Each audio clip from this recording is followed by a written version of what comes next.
యోహాను సువార్త 15వ అధ్యాయం 8వ వచనం. మీరు బహుగా ఫలించుట వలన నా తండ్రి మహిమపరచబడును, ఇందువలన మీరు నా శిష్యులగుదురు. ప్రియులారా, అసలు ఈ భూమి మీద దేవుడు మనుషులను ఎందుకు సృష్టించాడు? ఈ సందేశానికి రిలేటెడ్గా మరొక రెఫరెన్స్ యెషయా గ్రంథం 43వ అధ్యాయం 7వ వచనం. నా మహిమ నిమిత్తం నేను సృజించిన వారిని, నా నామము పెట్టబడిన వారినందరినీ తెప్పించుము. నేను వారిని కలగజేసి తిని వారిని పుట్టించిన వాడును నేనే. ప్రియులారా, ఇక్కడ యెషయా గ్రంథంలో నా మహిమ నిమిత్తమై నేను సృజించిన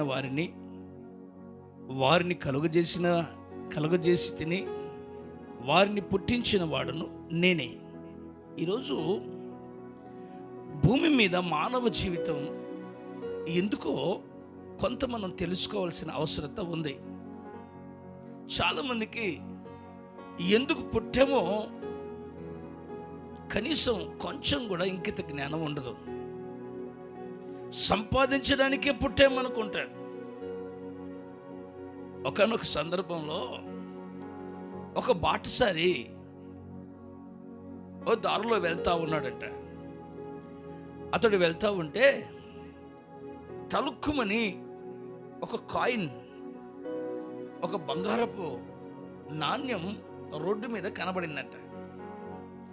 దాన్ని అలా పట్టుకొని, ఇదేంటి బలం ఉంది, భలే మెరుస్తుంది, అసలు దీని మీద ఏముందానని వేలుతో అలా రుద్దాడంట, బొటన వేలుతో.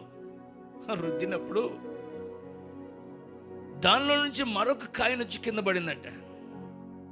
అరే ఇదేంటి ఇంకోటి వచ్చింది, దీంట్లో నుంచి ఎలా వచ్చిందని మళ్ళీ రుద్దాడట. ఇంకొక కాయిన్ వచ్చిందంట. ప్రకృతిలో నుంచి ఒక శబ్దం, దో నువ్వు అదృష్టవంతుడివి, నువ్వు ఇలా ఎన్నిసార్లు రుద్దితే అన్ని బంగారు నాణ్యాలు దీంట్లో నుంచి వస్తాయి, ఒకవేళ నువ్వు రుద్దడం ఆపేస్తే అవి ఆగిపోతాయి అని ఎవరో చెప్తున్నట్టుగా వినపడ్డాయట.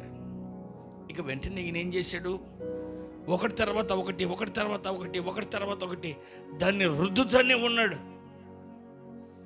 రుద్ది రుద్ది రుద్ది రుద్ది రుద్ది రుద్ది రుద్ది రుద్ది పగలు రుద్దడం, మధ్యాహ్నం రుద్దడం, పడుకొని రుద్దడం, నిలబడి రుద్దడం, రుద్దడం రుద్దడం రుద్దడం రుద్దడం రుద్దడం రుద్దడం ఇంట్లో రుద్దడం, వీధిలో రుద్దడం, రుద్దడం రుద్దడం రుద్దడం చివరికి రుద్ది రుద్ది రుద్ది రుద్ది అలసిపోయి తలెత్తి చూస్తే తన చుట్టూ ఉన్న పరిస్థితులన్నీ మారిపోయాయట.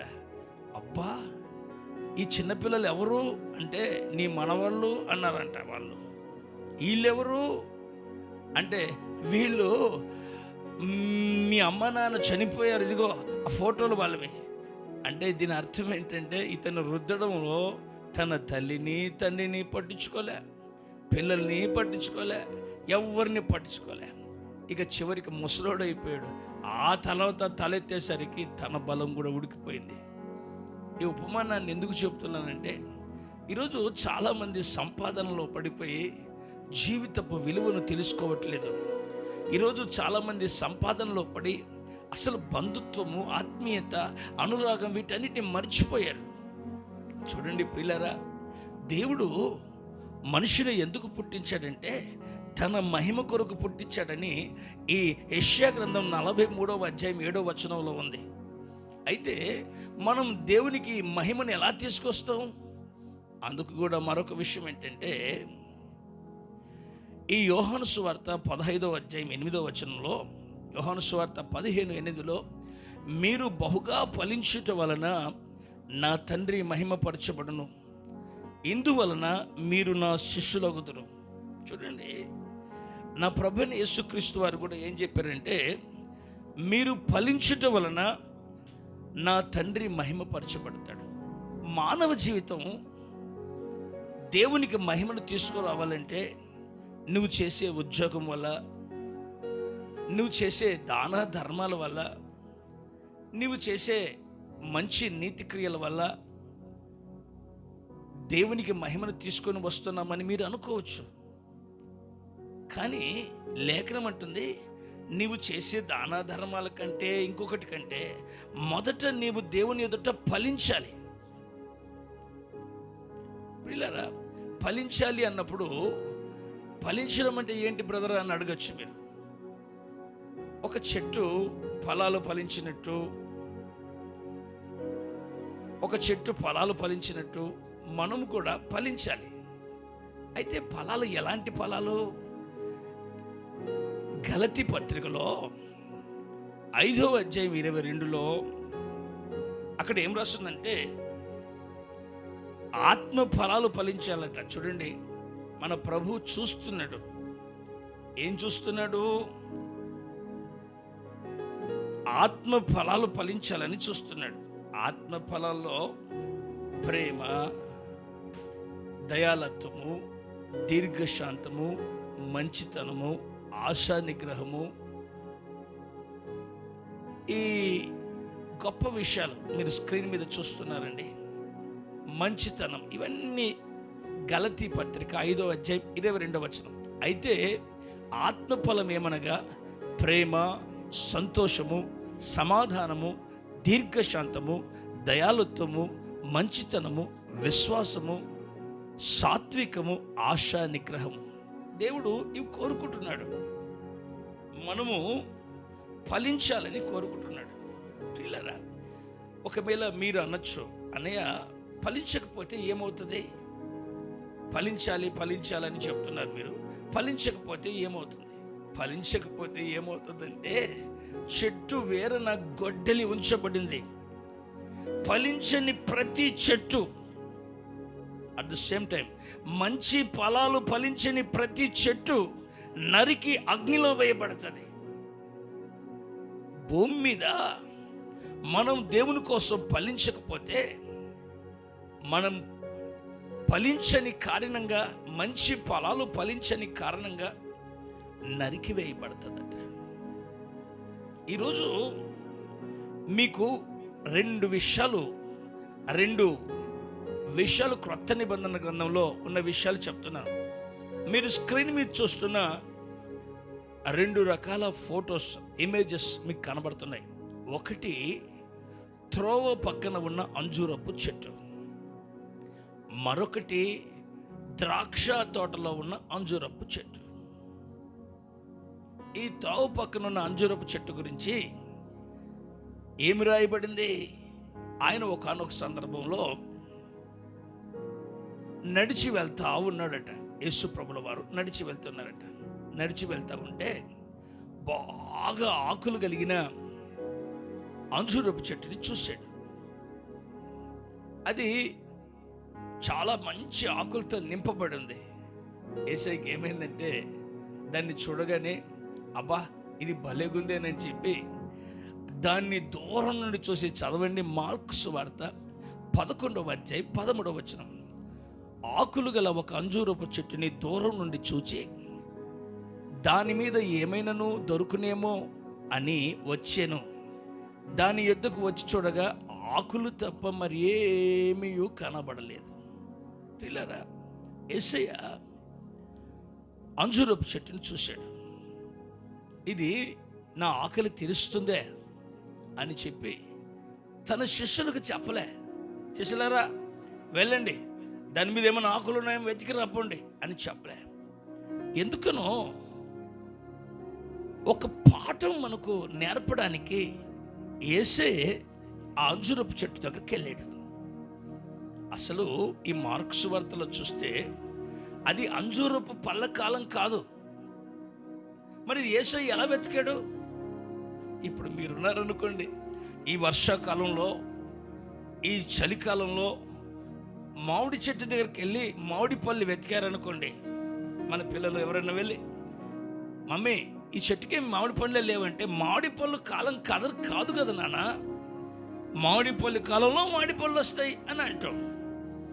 మరి యేసయ్య అంజూరపు పళ్ళ కాలం కాకపోయినా మరి చెట్టు దగ్గరికి వెళ్ళి ఎందుకు వెతికినట్టు? ఎందుకు వెతికినట్టంటే మనకొక లెసన్, మనకొక పాఠం నేర్పడానికే ఆయన చెట్టు దగ్గరికి వెళ్ళాడు.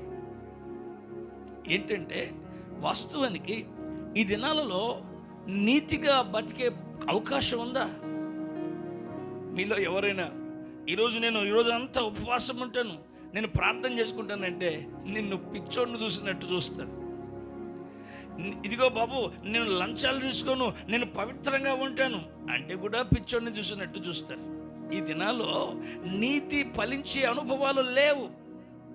ఏమండి, ఒక వీధిలో ఎక్కడైనా ఒక 2,000 రూపాయల కాగితం దొరికింది అనుకోండి, మీకు ఆ వీధిలోకి వెళ్ళి ఇది దొరికింది, ఇది ఎవరిది ఎవరిది ఎవరిది ఎవరిది అని వీధులంతా ఎదిగితే, అరే పిచ్చోడు ఉన్నట్టున్నావు, ఎవరిదని అడగడం ఏంటి, జోబులో పెట్టుకో, నీదే అది. ఇది ఎవరిది అని వీధిలో కనుక ఒక్కసారి అడిగితే 100 మంది వచ్చి ఇది నాది అని చెప్తారు, వారిది కాకపోయినా. ఎందుకంటే ఈ దినాలలో నీతి ఫలించే అనుభవాలు లేవు, యథార్థంగా బ్రతికే అనుభవాలు లేవు. అయినా ఇలాంటి గడ్డు పరిస్థితులు, ఇలాంటి భయంకరమైన పరిస్థితుల్లోనే మనమంతా ఫలించాలని దేవుడు కోరుకుంటున్నాడు. ప్రియులారా, అన్నీ అనుకూలంగా ఉంటే ఎవరైనా ఫలిస్తారు. నీకు సెలవు వస్తే, నీకు సమయం ఉంటే ప్రార్థన చేయడానికి నువ్వు సిద్ధంగా ఉంటావు. కానీ ఏ సమయం నీకు లేకపోయినా, ఏ పరిస్థితులు అనుకూలంగా లేకపోయినా ప్రార్థించేవారు దేవునికి కావాలి. చూడండి, సింహాల బొన్లో వేస్తానంటున్నారు. ప్రార్థిస్తే వారికి ఇక భయంకరమైన పరిస్థితి నెలకొల్పబడుతుంది. అయినా అలాంటి సామ్రాజ్యంలో, అలాంటి బబులోను సామ్రాజ్యంలో శాసనాలు పుట్టిన ఆ రోజుల్లో వారు దేవుణ్ణి విడిచిపెట్టలేదండి. అందుకనే వారు ఫలించారు. పరిస్థితులు అనుకూలంగా ఉన్నప్పుడు కాదండి, ప్రతికూలంగా ఉన్నప్పుడు కూడా ఫలించగలిగే అనుభవం కావాలి. చూడండి, యేసయ్య ఆ చెట్టు దగ్గరకు వచ్చి చూస్తూ ఉంటే ఒక్క కాయ లేదు, ఒక్క పిందె లేదు, ఒక్క ఫలం లేదు. ఒక ఫలం లేకపోయేసరికి ఆయన చూస్తూ ఆ చెట్టుని ఒక్కసారి శపించేశాడు. ఇక చివరికి ఏమైందో తెలుసా? ఆయన ఆ చెట్టును చూసి శపించిన తర్వాత అటునుంచి ముందుకు వెళ్ళిపోయాడు. ఆ తర్వాత తిరిగి సాయంత్రం వస్తే ఏం జరిగిందంటే ఆ చెట్టు పూర్తిగా ఎండిపోయింది. వాళ్ళు అంటున్నారు, మార్కు సువార్త 11వ అధ్యాయం 19-20, సాయంకాలం అయినప్పుడు ఆయన పట్టణంలో నుండి బయలుదేరాను. ప్రొద్దున వారు మార్గమున పోవుచుండగా ఆ అంజూరపు చెట్టు వేళ్ళు మొదలుకొని ఎండి ఎండుట చూచిరి. చూడండి, చెట్టు ఎండిపోయింది అంటే పొద్దున చెప్పాడు, సాయంత్రానికి ఎండిపోయింది. శిష్యులు అంటున్నారు, బోధకుడా ఆ చెట్టు చూడు ఎలా ఎండిపోయింది. ఆ చెట్టు ఎండిపోవడం కాదు నాయనా, మీరు కూడా ఎండిపోతారు, మీరు కూడా వేళ్లతో పాటు పెక్కలింపబడతారు. కారణం ఏంటో తెలుసా? మీరు ఫలించాలి. ప్రియులారా, మరి రెండు ఒకే రకమైన చెట్లు. మరొక చెట్టు దగ్గరికి వస్తున్నానండి. ఆ మరొక చెట్టు ఏదంటే అది అంజూరపు చెట్టు. అది కూడా ఎక్కడుందంటే తోటలో ఉంది, ద్రాక్ష తోటలో. లూకాసు వార్త 13వ అధ్యాయం 9వ వచనం. ఆ యజమానుడు వచ్చేసి ఆ చెట్టును చూస్తూ, ద్రాక్ష తోటలో ఉన్న అంజూరపు చెట్టును చూస్తూ, ఇదేంటి చాలా సంవత్సరాల నుంచి నేను చూస్తున్నాను. యజమానుడు చూడండి ఆ తోటమాలను అడుగుతున్నాడు, చాలా సంవత్సరాలు చూస్తున్నాను, ఇది ఫలించట్లేదేంటి, ఎందుకని ఫలించట్లేదు? ఆ 13:9లో అది ఫలించినా సరే లేని ఎడల నరికి వేయమని అతనితో చెప్పాను. ఆ పనివాడితో చెప్తున్నాడు, ఇదిగో ఇది ఫలిస్తే ఫలించింది, లేకపోతే దాన్ని నరికి పక్కన పడే, దీనివల్ల స్థలం వేస్ట్. నిజమేనండి, కొన్ని సంఘాల్లో సంవత్సరాల తరబడి విశ్వాసులుగా ఉన్నారే కానీ ఒక ఆత్మను రక్షించిన అనుభవంలో, ఒకరికి సువార్త చెప్పిన అనుభవంలో, ఒకరికి దేవుని మాటలు ఉచ్చరించిన వివరించిన అనుభవాల్లో లేరు. ఎప్పుడు వాళ్ళు ఎందుకు వస్తారో చర్చికి తెలీదు, ఎందుకు వెళ్తారో తెలీదు. వాళ్ళు వచ్చేది ఏదో అటెండెన్స్ వేసుకోవడానికి వస్తారు. ఇదేమో స్కూలా? ఏమండి, ఇలా చెప్తున్నానని మీరు మరొక రకంగా అర్థం చేసుకోవద్దు. ఈరోజు ప్రతి విశ్వాసి ఒక రాయిలాగా కాదు, ఒక క్రొవ్వొత్తిలాగా తాను కరిగిపోతూ మరొకరిని వెలిగించే అనుభవంలో ఉండాలి. నాకు అనిపిస్తుంది, ఒక ఐస్ క్రీమ్ కూడా కరిగిపోతుంది, ఒక క్రొవ్వొత్తి కూడా కరిగిపోతుంది. కానీ ఈ ఐస్ క్రీమ్ ఒక్కరికో ఇద్దరికో మాత్రమే తృప్తినిస్తుంది. ఇది కరిగిపోయేదే, అది కరిగిపోతుంది. ఇది కరిగిపోతే ఇది పనికిరాదు, అది కరిగిపోతే దాని విలువ అయిపోద్ది. కానీ కొందరు సంఘంలో చూస్తున్నామండి, నాకు కొంతమంది తల్లులు కనపడతా ఉంటారు. వారు 70 సంవత్సరాలు, 50 సంవత్సరాలు, 80 సంవత్సరాలు వృద్ధులైనప్పటికీ కూడా ఆత్మల భారం వాళ్ళలో తగ్గదు. ప్రతిరోజు ఎవరితో ఒకరితో సందేశాన్ని పంచుకుంటూనే ఉంటారు. వారు ప్రేమని పంచిపెడతా ఉంటారు, ఆత్మీయత అనుభవాలని పంచిపెడతా ఉంటారు. ఈ రోజుల్లో సంఘాల్లో ఎవరు కరువు అయిపోయారంటే, ఫలానా బోధకుడు భలే చెప్పాడు, ఫలానా వాళ్ళు భలే చెప్పారు. ఈ భలే చెప్పారు అనే దగ్గర ఆగిపోయే వాళ్ళు కాదండి. వాళ్ళు ఏం చెప్పారు, నా కుటుంబానికి నేను ఏం మార్చుకోవాలి, నా జీవితానికి నేను ఏం మార్చుకోవాలి అనే అనుభవం కలిగిన వాళ్ళు దేవునికి కావాలి. ప్రియులారా, ఆ తోటమాలి ఆ అంజూరపు చెట్టును చూసి, ఇదేంటి ఇన్ని సంవత్సరాలైంది, ఇది ఏమాత్రం ఫలించట్లేదంటే, ఆ తోటమాలి అంటాడు, అయ్యా ఈ సంవత్సరం కూడా దీన్ని ఉండని, దీని వేర్ల దగ్గర ఉన్న రాళ్ళని నేను తీసేస్తా. అది ఈ సంవత్సరం ఫలించినా సరే, ఒకవేళ ఫలించకపోతే అప్పుడు నరికేద్దామని. ఈరోజు ఈ 2 విషయాలు మీ ఎదుట పెట్టానండి. త్రోవ పక్కన ఉన్న అంజూరపు చెట్టు, తోటలో ఉన్న అంజూరపు చెట్టు. దీనికి దానికి సింపుల్, ఒకటి ఉపమానం, ఒకటి జరిగిన వాస్తవం. యేసయ్య ఉపమాన రీతిగా ఆ తోట మధ్యన ఉన్న అంజూరపు చెట్టును గురించి చెప్పాడు. ఆ తోట మధ్యన ఉన్న అంజూరపు చెట్టు ఒక సంరక్షణలో ఉన్నది. త్రోవ పక్కన ఉన్న అంజూరపు చెట్టు సంరక్షణ లేనిది. ఈరోజు సంఘం అనే సంరక్షణలో నువ్వు ఉన్నావు, కంచగల తోటలో నువ్వు ఉన్నావు. మరి నీవెందుకు ఫలించట్లేదు? నీ దగ్గర నుంచి దేవుడు ఏ ఫలాలను ఎదురు చూస్తున్నాడు? ప్రియులారా, ఒకవేళ నేను ఫలించానా లేదా, ఏం ఫలాలు కావాలి అని మీరు ఆశిస్తే, గలతీ పత్రికలో 5వ అధ్యాయం 22వ వచనంలో ఉన్న విషయాన్ని మీరు చూడండి. ఇక్కడ స్పష్టంగా రాస్తుంది, ఆత్మ ఫలాలు మనం ఫలించాలట. సంతోషం అంటే మంచి బిర్యానీలు వండుకొని తినేది కాదండి. ఇది దేవుణ్ణి సంతోషపెట్టే మనస్సు, సమాధానం, దీర్ఘశాంతం, దయాళత్వం, మంచితనము, విశ్వాసము, సాత్వికము, ఆశా నిగ్రహం. ఈ ఫలాలు మనం ఫలించాలని మన ప్రభువు మన కోసం ఎదురు చూస్తూ ఉన్నాడు. మరి తోటలో ఉన్న అంజూరపు చెట్టుకి ఒక అవకాశం ఉంది. ఏమిటి అవకాశం అంటే, ఈ సంవత్సరం ఒక అవకాశం ఇస్తున్నాడు. ఇప్పుడు ఈ సంవత్సరం ఇది ఫలించినా సరే, ఫలించకపోతే అప్పుడు మీరు తీసేద్దరులేండి అని అంటున్నాడండి. ప్రియులారా, మరి మనం ఫలించే అనుభవంలో ఉన్నామా లేమా? అయితే ఈరోజు కంక్లూజన్గా, అన్నయ్య మరి ఎలా ఫలించాలి అని మీరు ఒక ప్రశ్న అడిగితే దానికి జవాబుగా ఈ సందేశం చూడండి. మనం ఎలా ఫలిస్తాం అనే దానికి ఒక చిన్న విషయాన్ని మీరు జాగ్రత్తగా శ్రద్ధగా ఆలకించండి.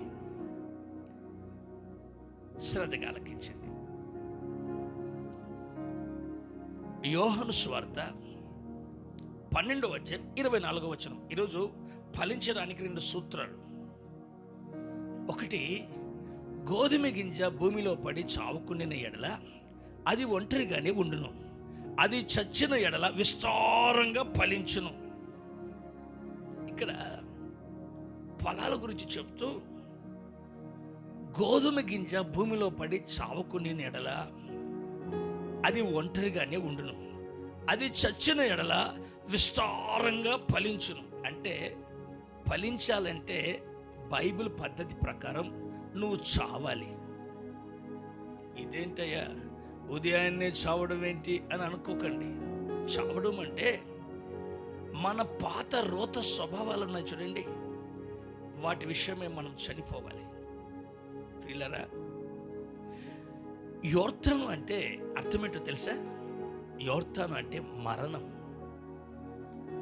అపోస్తలుడైన పౌలు గలతీ సంఘానికి రాస్తూ తన పత్రికల్లో చెప్తున్నాడు, నేను క్రీస్తుతో కూడా సిలువ వేయబడ్డాను, జీవించేవాడును నేను కాదు, నాలో క్రీస్తు జీవిస్తున్నాడు.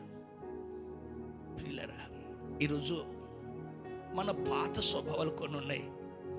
మనకు భయంకరమైన కోపం ఎక్కువ, ఓ చిన్న మాట అంటే సహనం లేని గుణం. అయితే వాక్యం అంటుంది, మీరు పాత విషయాల్లో చావాలి. చావడం అంటే బాప్తిస్మపు అనుభవం. ఈరోజు నీవు ఫలించాలంటే మొదట బాప్తిస్మం తీసుకోవాలి. క్రీస్తు నిమిత్తమై ఆ పాత విషయాల్లో చనిపోయిన అనుభవం రావాలి. ఒకళ్ళు అంటాడు, అన్నయ్య నేను బైబిల్ పట్టుకున్నాను కానీ ఒక్కసారి బైబిల్ పడితే, బైబిల్ పక్కన పెడితే నేను ఎవరినో చూపిస్తాను అన్నయ్య అంటాడు. అంటే ఇతనిలో ఆ కోరికలు, ఆ కోపాద్రేకాలు, ఆ భయంకరమైన విషయాలు ఇంకా బతికే ఉన్నాయన్నమాట. పిల్లరా, ఇంత బతికి ఇంత విశ్వాస జీవితం చేస్తూ ఇంకా కోపాలు, ఇంకా ఆవేశాలు ఏంటి? మనం చచ్చిపోవాలి. పిల్లరా, పూర్వం ఒక భక్తుడు ఉండేవాడు. ఆ భక్తుడు రోమన్ క్యాథలిక్, ఆ గొప్ప సంఘానికి స్థాపకుల్లో ఉన్న వాళ్ళలో ఒక వ్యక్తి. ఆయన మహాధనవంతుడు. ఆయన పేరు అగస్టిన్, ఫాదర్ అగస్టిన్ అని పిలుస్తారు. ఆయన యవ్వన జీవితంలో ఇష్టం వచ్చినట్టుగా బతికేవాడు. ఇష్టం వచ్చినట్టుగా వ్యభిచారం ఏంటి, తాగుడేంటి, దుర్వ్యసనాలేంటి. ఒకనొక సందర్భంలో ఒక రాత్రి తన తల్లి యొక్క ప్రార్థనలను బట్టి ఒక వెలుగు ఆయన్ని దర్శించడం జరిగింది. ఆయన మారిపోయాడు. ఆ తర్వాత ఆయన స్వభావం మారిపోయింది, ఆయన ఆలోచన విధానం మారిపోయింది. ఒక వీధిలో ఆయన వెళ్తుంటే ఆయనతో అక్రమ సంబంధం పెట్టుకున్న ఒక వ్యభిచారి దూరం నుంచి అగస్టిన్ అగస్టిన్ అగస్టిన్ అని పిలుస్తూ ఉంటే ఆయన ఏమాత్రం ఏమీ పట్టించుకోకుండా వెళ్ళిపోతూ ఉంటే ఆమె పరుగున వచ్చి ఆయన భుజాన్ని తట్టి ఇలా తిప్పి, ఏంటి నేను ఎంత పిలుస్తున్నా నువ్వు వెళ్ళిపోతున్నావు, నేను గుర్తులేనా నీకు, నేను ఎవరో తెలీదా? ఎవరమ్మా నీవు అని అడిగాడట. ఎవరమ్మా నీవు అంటే, నేను అగస్టిన్, నాతో నువ్వు అక్రమ సంబంధం పెట్టుకున్నావు, నాతో నువ్వు పాపం చేసావని అంటే, అమ్మా నీవు చూస్తున్న అగస్టిన్, నీవు ఎరిగిన అగస్టిన్ వేరు. నీవు అనుకుంటున్న అగస్టిన్ చనిపోయాడు. ఇదిగో జీవిస్తున్నది క్రొత్త అగస్టిన్, ఇతడు యేసు కొరకు జీవిస్తున్నాడు. ఒక తీర్మానం అండి. ఈరోజు మనం సిలువ వేయబడాలి క్రీస్తుతో కూడా. మనం ఎప్పుడైతే సిలువ వేయబడతామో, మనం ఎప్పుడైతే పాత రోత స్వభావాన్ని విషయంలో చనిపోతామో, అప్పుడు మనం బ్రతకడం మొదలు పెడతాం. నెంబర్ 2, యోహాను సువార్త 15వ అధ్యాయం 5వ వచనం, ద్రాక్షవల్లిని నేను, తీగలు మీరు. ఎవరు నా యందు నిలిచి ఉండునో, నేను ఎవనందు నిలిచి ఉండునో వాడు బహుగా ఫలించును. నాకు వేరుగా ఉండి మీరేమీ చేయలేరు. ప్రియులారా, రెండవదిగా నేను ఎవని యందు నిలిచి ఉంటానో, ఎవరు నా యందు నిలిచి ఉంటారో వారు ఫలిస్తారు. ఒకటి, మీరు చనిపోవాలి, పాత విషయంలో చనిపోవాలి, అప్పుడు ఫలిస్తారు. 2, యేసయ్యలో నిలిచి ఉండాలి. నిలిచి అనే మాటను ఇప్పుడు చెప్పాలంటే సమయం వీలు పడకపోవచ్చు. అయినా ఒక మాట మాత్రం చెప్తున్నాను, యేసులో నిలిచి ఉండే అనుభవం, యేసు కొరకు నిలిచి ఉండే అనుభవం, నీటి వారన నాటబడిన అనుభవం. ప్రియులారా, లేఖనాలలో యోసేపును గురించి మీరు విన్నారు, తెలుసుకున్నారు, చదువుకున్నారు. యోసేపు ఫలించడి కొమ్మ, ఊట యొద్ద ఉండి ఫలించడి కొమ్మ. అంటే యోసేపుకి కష్టాలు వచ్చాయి, అన్నదమ్ములతో నిందలు, బాధలు, దెబ్బలు, చివరికి మరణాపాయం వచ్చింది, గుంటలో తోసివేయబడ్డాడు, చివరికి అమ్మబడ్డాడు. ఇన్ని పరిస్థితుల్లో దేవుణ్ణి విడిచిపెట్టాడా యోసేపు? ఊట యొద్ద ఉన్నాడు. అంటే నీ పరిస్థితులు అతలాకుతలంగా మారినా, వ్యాధి బాధలు నిన్ను కృంగదీస్తూ ఉన్నా, ఒకవేళ నిరుద్యోగ పరిస్థితి నిన్ను కృంగదీస్తూ ఉన్నా, సమస్యలు సముద్రం లాగా నీ మీదకి పొంగి పొరలి వస్తున్నా, యేసయ్యని విడిచిపెట్టద్దు, యేసయ్యని విడిచిపెట్టద్దు. అక్కడ రాస్తుందండి. నిజంగా ప్రియులారా, ఆ యోహాను సువార్త 15:5లో నాకు వేరుగా ఉండి ఏమీ చేయలేరు. ఇక్కడ యేసయ్యతో కలిసి ఉండే అనుభవం నిన్ను ఫలించేటట్టుగా చేస్తుంది. చూడండి, యోసేపును గురించి, అతడు ఊట యొద్ద ఫలించడి కొమ్మ, అది గోడల మీదకి ఎక్కి ఫలిస్తుంది. ఒక గోడ అడ్డుగా వస్తే ఆగిపోదు, ఒక సమస్య అడ్డుగా వస్తే ఆగిపోదు, ఒక వేదన అడ్డుగా వస్తే ఆగిపోదు. కొరడా దెబ్బలైనా, చివరికి శిరశ్ఛేదనమైన భక్తులు ఆనాడు ఆగిపోలేదు. వారు దేవుని కోసం నిలబడ్డారు. అందుకని వారి ప్రాణత్యాగమే ఈరోజు ఒక దీవెనకరమైనటువంటి పరిచర్యని మనం చూస్తున్నాం. ఈ మాటలు విన్న తర్వాత అయినా ఒక మాటను గుర్తించుకో. ఆ రోజు 2 అనుభవాలు. త్రోవ పక్కన ఉన్న అంజూరపు చెట్టు గురించి, అయ్యా అయ్యా శపించద్దు, ఈ సంవత్సరం ఉండని అని అడగడానికి ఎవరు లేరు. అయితే తోటలో ఉన్న అంజూరపు చెట్టు ఉందే, దీనికోసం ఒక వ్యక్తి ఉన్నాడు, ఈ సంవత్సరం ఉండని ప్రభువా, ఈ సంవత్సరం ఉండని అని. ఈరోజు తండ్రి కుడిపాసన ఉంటూ మన కొరకు విజ్ఞాపన చేస్తున్నాడు మన ప్రభువే. ఈ సంవత్సరం నువ్వు ఫలించాలని, ఫలించి ఆయనకు మహిమను తీసుకుని రావాలని ఆయన కోరుకుంటున్నాడు. ఎట్టకేలకు చిట్ట చివరికి అసలు ఈ సందేశం దేని గురించి తెలియజేస్తుందో తెలుసా? మనము బహుగా ఫలించాలి, మనం బహుగా ఫలించాలి. ప్రియులారా, యెషయా గ్రంథంలో మీరు చదువుకున్న లేఖనం 43వ అధ్యాయం 7వ వచనం, నా మహిమ నిమిత్తమై నేను వారిని సృష్టించాను, వారిని కలుగజేసిన వాడును నేనే, వారిని పుట్టించిన వాడును నేనే. ఆయన మనల్ని పుట్టించాడు. ఎందుకో తెలుసా? మనం ఫలించాలని, మన ఫలముల ద్వారా ఆయన మహిమ నొందాలని మనల్ని పుట్టించాడు.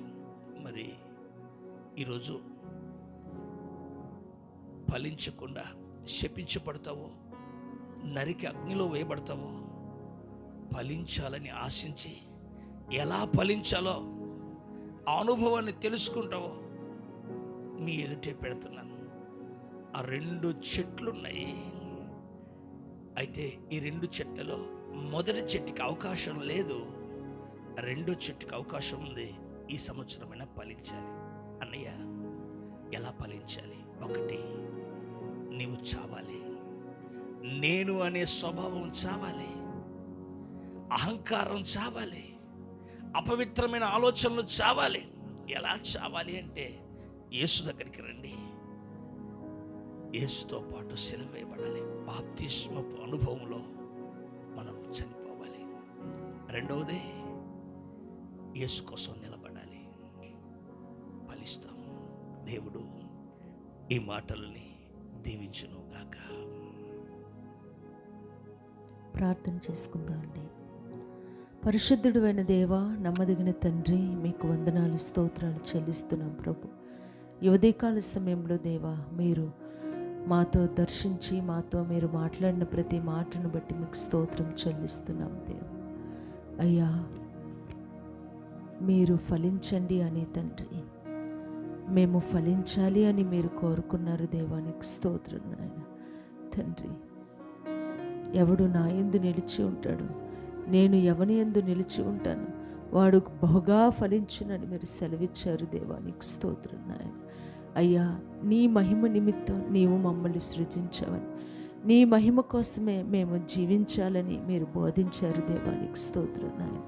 ఈ మా జీవితంలో దేవా అయ్యా ఫలాలు లేని చెట్లలాగా మేము మిగిలిపోక తండ్రి, మంచి ఫలాలు ఫలించగలగడానికి సహాయం చేయండి. ఆనాడు త్రోవ ప్రక్కనున్న అంజూరపు చెట్టు దగ్గరికి ఆకలితో నువ్వు వెళ్ళి వెతికినప్పుడు ఆకులు తప్ప మరేమీ దాని దగ్గర కనిపించలేదు. అయ్యా మేము నాయన అటువంటి స్థితిలో ఉండక ఫలాలు లేని చెట్లలాగా నిన్ను సంతోషపరచలేని విశ్వాసం కలిగిన వారిలాగా కాక నిన్ను సంతోషపరచగలిగే విశ్వాసంతో నిండుకుని ఉన్నవారిలాగా ఉండగలగడానికి సహాయం చేయండి. ఆనాడు తోటలో ఉన్నటువంటి అంజూరపు చెట్టు కోసం ఆ తోటమాలి యజమానుడు తీసివేయమన్నా నరికివేయమన్నా బ్రతిమలాడుకుని అయ్యా కొంత సమయం ఇవ్వయ్యా అని అడిగినట్లుగా దేవా, అడిగిన ఆ చెట్టు తోటలో నిలిచినట్లుగా దేవా మేము నీ సన్నిధిలో నిలిచి ఉండగలగడానికి సహాయం చేయండి. నిజంగా నీవు కోపము చూపితే ఎవరు నీ ఎదుట నిలబడగలరు? నీవు దోషములెత్తి చూపితే ఎవరు నీ ఎదుట నిలబడగలరు? నాయనా నీ వెలుగులో మా రహస్య పాపములు కూడా కనబడుతున్నాయి కదా తండ్రి. దేవా ప్రభువా, మాలో ఉన్న ప్రతి మాలిన్యమును కడిగి వేసుకొని నీ సన్నిధానంలో నీతో కలిసి ఫలించగలగడానికి సహాయం చేయండి. గోధుమ గింజ భూమిలో పడి చస్తేనే అది విస్తారంగా ఫలిస్తుంది, చావకపోతే అది ఫలించదు అన్నారు దేవా. ఈ లోకపు ఆశల విషయంలో మేము చచ్చిన వారిగా ఉండడానికి సహాయం చేయండి. గర్వము, అహంకారము, అహంభావం విషయంలో చచ్చిన వారిగా ఉండడానికి సహాయం చేయండి దేవా. తండ్రి కృప చూపించండి దేవా. ఫలాలు లేని చెట్టు వేరున గొడ్డలి ఉంచబడింది, అది నరికి అగ్నిలో వేయబడుతుందని నువ్వు సెలవిచ్చావు నాయన. ఎవ్వరూ అగ్నికి పాత్రులు కాకుండా నీకోసం మంచి ఫలాలు ఫలించగలగడానికి సహాయం చేయండి. ఆత్మ ఫలాలు ఫలించగలగడానికి సహాయం చేయండి దేవా. నీకు స్తోత్రం నాయన. ఈ ఉదయకాల సమయంలో నీ మాటలు ఉన్న ప్రతి బిడ్డ జీవితంలో ఫలించే అనుభవం ఇవ్వండి. తను ఒక క్రొవ్వొత్తి ఎలా వెలుగుతూ కరిగిపోతూ ఇంకొక దాన్ని వెలిగిస్తుంది. మా ఈ జీవిత కాలంలో తండ్రి మాకొక్కరికి మేలుకరంగా మేము బ్రతకడం కాదు, ఇతరులకి కూడా ఆశీర్వాదకరంగా బ్రతకడం మాకు నేర్పండి. ఇతరుల్ని కూడా రక్షణలోనికి నడిపించడం మాకు నేర్పండి దేవ. నీకోసం బహుగా ఫలించే అనుభవంలో మమ్మల్ని నడిపించమని అయ్యా తండ్రి. నీకోసం నాయన మేము ఫలించాలి, నిలిచి ఉండాలి దేవా. నీకు స్తోత్రం నాయన. కృప చూపించండి దేవా. ఏ ఉదయకాలపు ఆరాధనలో నీ మాటలు విన్న ప్రతి బిడ్డను మీరు ఆశీర్వదించండి. నీకోసం పవిత్రంగా పరిశుద్ధంగా బ్రతుకుతూ మంచి ఫలాలు ఫలించగలగడానికి సహాయం చేయండి. ఈ పరిచర్యను మీరు ఆశీర్వదించండి దేవా. ఈ ఉదయకాల ప్రార్థనలో ఏకీభవించిన ప్రతి బిడ్డను, ప్రతి కుటుంబాన్ని మీరు దీవించండి. మీ సమాధానం చేత నింపి నడిపించమని యేసు నామములో ప్రార్థిస్తున్నాం తండ్రి. ఆమేన్. స్తోత్రం స్తోత్రం స్తోత్రం. యెహోవా నా ఆశ్రయదుర్గమా, నా విమోచకుడా, నా నోటి మాటలు నా హృదయ ధ్యానముని దృష్టికి అంగీకారములగును గాక. ఆమేన్. మళ్ళీ రేపటి ఉదయకాలపు స్తోత్ర బల ఆరాధనలో కలుసుకుందాం అండి. దేవుడు మీకు తోడే ఉండి నడిపించును గాక.